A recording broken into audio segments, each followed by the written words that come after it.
আমন্ত্রণ জানাচ্ছি আপডেট সংবাদে। শুরুতেই জানিয়ে দিব গুরুত্বপূর্ণ শিরোনাম, এরপরেই থাকবে বিস্তারিত। ইসরায়েলকে যে হুঁশিয়ারি দিল হামাস। সিরিয়ায় সামরিক স্থাপনায় ইসরায়েলের বিমান হামলা। ন্যাটোতে যোগ দেওয়ার কথা ভুলে যেতে হবে ইউক্রেনকে, বলছে ট্রাম্প। নাম প্রকাশে অনিচ্ছুক সূত্র ব্যবহার করে মামলার হুঁশিয়ারি ট্রাম্পের। এবার ক্রুজ ক্ষেপণাস্ত্র যুক্ত উচ্চগতির যুদ্ধজাহাজ উন্মোচন ইরানের। সর্বশেষে জানিয়ে দেব ইসরায়েলি প্রস্তাব এবারও প্রত্যাখ্যান করেছে মিশর। ইসরায়েলকে যে হুঁশিয়ারি দিল হামাস। ফিলিস্তিনি প্রতিরোধ গোষ্ঠী হামাস যুদ্ধবিরতির চুক্তির প্রতি পূর্ণ প্রতিশ্রুতি ব্যক্ত করেছে। তারা বলেছে, আলোচনায় বাকি ইসরায়েলি জিম্মিদের মুক্তি নিশ্চিত করার একমাত্র উপায়। আজ বৃহস্পতিবার হামাস এই ঘোষণা দিয়েছে। ইসরায়েল যুদ্ধবিরতির চুক্তির প্রথম পর্যায়ে চূড়ান্ত বন্দি বিনিময়ের অংশ হিসেবে 4 ইসরায়েলি জিম্মির মরদেহ হস্তান্তরের পর ইসরায়েল 642 জন ফিলিস্তিনিকে মুক্তি দিতে শুরু করেছে। হামাস এক বিবৃতিতে বলেছে, আমরা যুদ্ধবিরতি চুক্তির সমস্ত বিবরণ এবং বিধান সহ আমাদের পূর্ণ প্রতিশ্রুতি ব্যক্ত করছে এবং চুক্তির দ্বিতীয় পর্যায়ের সাথে বিতর্কিত আলোচনা প্রবেশের জন্য আমরা প্রস্তুত। হামাস আরও উল্লেখ করেছে, গাজায় এখনও আটক ইসরায়েলি বন্দীদের মুক্তি দেওয়ার একমাত্র উপায় হল যুদ্ধবিরতি চুক্তি নিয়ে আলোচনা এবং প্রতিশ্রুতি পূরণ করা। বন্দি বিনিময়ে বাধা দেওয়ার জন্য ইসরায়েল কর্তৃপক্ষের ব্যর্থ প্রচেষ্টার ফলে তাদের দ্বিতীয় পর্যায়ে যুদ্ধবিরতির জন্য আলোচনা শুরু করা ছাড়া কোনো বিকল্প নেই। হামাস কর্তৃপক্ষ মুক্তিপ্রাপ্ত 6 জীবিত বন্দির বিনিময়ে শনিবার ফিলিস্তিনি বন্দীদের মুক্তির কথা ছিল, তবে হস্তান্তরের সময় বন্দীদের সাথে দুর্ব্যবহারের অভিযোগ ইসরায়েল প্রতিক্রিয়াটি বিলম্ব করেছিল। বিলম্বের মাধ্যমে গাজা যুদ্ধবিরতি বানচাল করার অভিযোগ এনেছে হামাস। ফিলিস্তিনি বন্দীদের তথ্য অফিস জানিয়েছে যে মুক্তির 7ম এবং 8ম ব্যাচ একত্রিত করা হয়েছে, যার ফলে মোট সংখ্যা 642 জনে দাঁড়িয়েছে। হামাসের মুখপাত্র হাসেম কাসিম বৃহস্পতিবার জানিয়েছে, 7ম এবং 8ম ব্যাচ বন্দীদের মুক্তির মাধ্যমে আমরা ফিলিস্তিনি জনগণের একটি অর্জন প্রত্যক্ষ করছি এবং যা যুদ্ধবিরতি চুক্তির মধ্যে এখনো পর্যন্ত সবথেকে বড়। সিরিয়ার সামরিক স্থাপনায় ইসরায়েলের বিমান হামলা। সিরিয়ার রাজধানী দামেস্কের দক্ষিণে দারা প্রদেশের একটি শহরে বিমান হামলা চালিয়েছে ইসরায়েল। মঙ্গলবার রাতে সামরিক স্থাপনা লক্ষ্য করে এসব হামলা চালানো হয়। বার্তা সংস্থা রয়টার্স এই তথ্য জানিয়েছে। প্রতিবেদনে বলা হয়, দামেস্ক থেকে প্রায় 20 কিলোমিটার দক্ষিণে সাওয়ার শহরের একটি সামরিক স্থাপনা লক্ষ্য করে বিমান হামলা চালিয়েছে ইসরায়েলি বিমান বাহিনী, তবে তাৎক্ষণিকভাবে কোনো হতাহত বা ক্ষয়ক্ষতির খবর পাওয়া যায়নি। ইসরায়েলের প্রতিরক্ষামন্ত্রী ইসমাইল কার্টোচের মুখপাত্র এক বিবৃতিতে বলেছে, দক্ষিণ কোরিয়ার শান্তি রক্ষায় আমরা যে নতুন রীতি নির্ধারণ করেছি তার অংশ হিসেবে বিমান বাহিনী দক্ষিণ কোরিয়ার শক্তিশালী হামলা চালিয়েছে। এই হামলার মাধ্যমে তাদের বার্তাটি স্পষ্ট, যেটা হলো আমরা দক্ষিণ কোরিয়াকে কোনোভাবেই দক্ষিণ লেবাননে পরিণত হতে দেব না। তিনি আরো বলেছেন, সিরিয়ার সরকারি বাহিনী এবং দেশটির সন্ত্রাসী গঠনগুলো দক্ষিণ কোরিয়া নিজেদের প্রতিরক্ষায় কোনো প্রচেষ্টাকে আমরা নস্যাৎ করে দিতে প্রস্তুত। ন্যাটোতে যোগ দেওয়ার কথা ভুলে যেতে হবে ইউক্রেনকে, বলছে ট্রাম্প। পশ্চিমের সামরিক জোট ন্যাটোতে যোগ দেওয়ার কথা বলে যেতে হবে ইউক্রেনকে বলে মন্তব্য করেছেন মার্কিন প্রেসিডেন্ট ডোনাল্ড ট্রাম্প। একই সঙ্গে চলমান যুদ্ধ বন্ধের চুক্তিতে পৌঁছাতে রুশ প্রেসিডেন্ট ভ্লাদিমির পুতিনকেও ছাড় দিতে হবে বলে জানিয়েছে তিনি। বুধবার মার্কিন মন্ত্রিসভার প্রথম আনুষ্ঠানিক বৈঠকে এমনটাই জানান মার্কিন প্রেসিডেন্ট। বৈঠকে ইউক্রেন যুদ্ধ, গাজার সংঘাত ইস্যুতে খোলামেলা কথা বলছে ট্রাম্প। নিজেদের সিদ্ধান্তের কথা জানালেন বিভিন্ন দেশের উপর আরোপের বিষয়ে। বৈঠকে ট্রাম্প নিশ্চিত করেছে শুক্রবার যুক্তরাষ্ট্র সফর করবেন ইউক্রেনের প্রেসিডেন্ট ভলোদিমির জেলেনস্কি। সেই সফরেই তিনি ইউক্রেনের মূল্যবান বিরল খনিজ নিয়ে চুক্তি সই করেন। এই চুক্তির মাধ্যমে যুদ্ধবিধ্বস্ত ইউক্রেনকে দেওয়া বিপুল পরিমাণ অর্থ যুক্তরাষ্ট্র ফেরত পাবে বলেও জানান মার্কিন প্রেসিডেন্ট।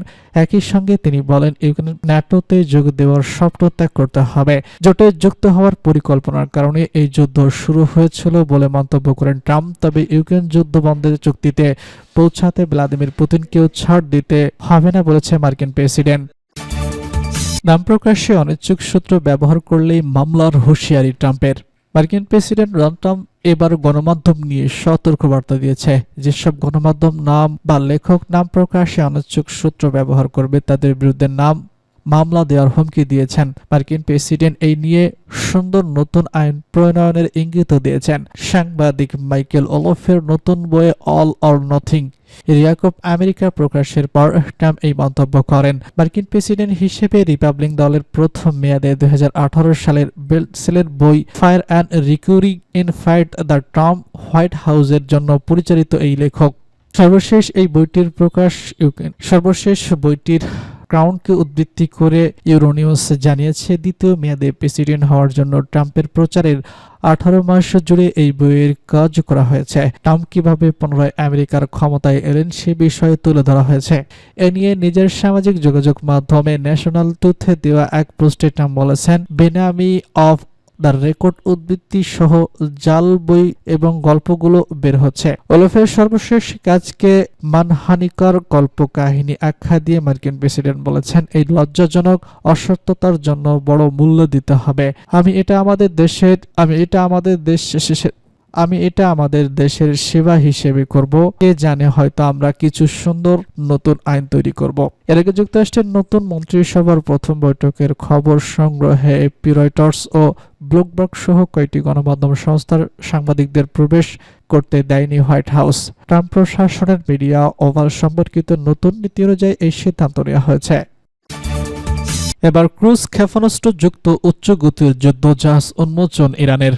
মধ্যপ্রাচ্যে চলমান উত্তেজনাপূর্ণ পরিস্থিতির মধ্যে একের পর এক উচ্চ সক্ষমতা সম্পন্ন সশস্ত্র ক্ষেপণাস্ত্র, ড্রোন ও যুদ্ধজাহাজ উন্মোচন করে যাচ্ছে ইরান।